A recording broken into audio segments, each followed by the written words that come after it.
I hope you liked it. Usually after a screening, we'll have a Q&A, and a lot of times people want to know what's going on with the kids. So I wanted to give you an update.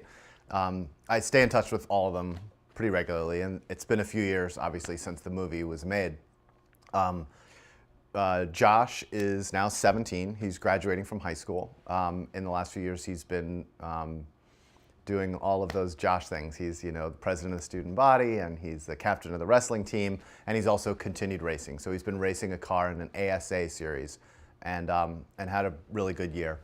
Next year, he has applied to college, or he's applied to college now, and next year is hoping to go to college.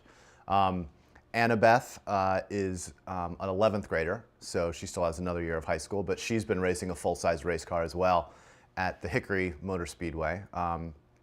And she's doing also very well. Had a number of top 5 finishes. She races against adults and had 1 win last year, which was pretty exciting. And Brandon, I just had a long conversation with Brandon last night, and he is getting ready to finish up his senior year in high school, and hasn't been able to race. It just was too expensive, as the movie shows. But he's trying to figure out what exactly to do next year, and I think there's a good chance he'll go into the military, although he's also kind of looking at some college options. So all 3 of them are doing well. And when the movie came out, originally, when it was playing in festivals and things, we had a good time taking them around and doing Q&As and interviews and things like that. So if you're curious, the DVD actually is available. It's actually, in a couple of weeks, it's going to be re-released. And if you go to our website, racingdreamsfilm.com, you can order DVDs, and it has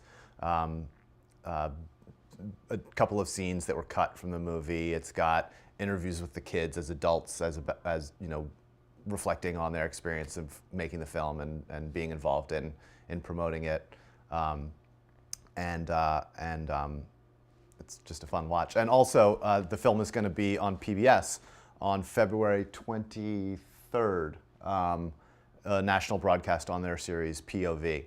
So if you know anybody that wasn't able to come tonight, who you think might like it, look up POV is the name of the series on your PBS station, and spread the word. Another thing that people ask a lot is what it was like making the movie. And usually when we were shooting, we would have a 2-person crew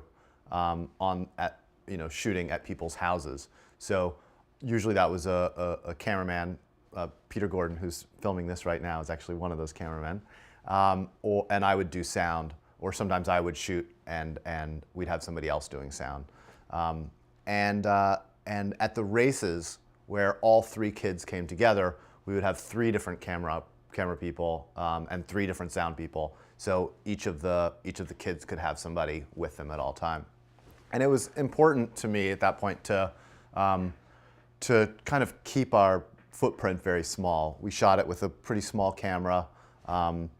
We didn't set up lights. We didn't, we really wanted to kind of get people to be comfortable and to be who they really were. And we felt like that was the best way of really getting the intimate scenes, like Brandon on the phone with Annabeth, or scenes like that. And we spent a lot of time with the families, just becoming friends with them. So I don't think we exactly disappeared, but instead we just felt like somebody else who they were friends with in the room while things were happening. In the end, we ended up shooting about 500 hours of footage. So it was, you could do the math, but it's like 3 months of 40-hour weeks just to watch it one time before you've done a single cut. And we spent about 1.5 years editing. So there were 2 other editors, and I each had an editing system that was hooked up to all of the footage, and we spent about 1.5 years chopping it down.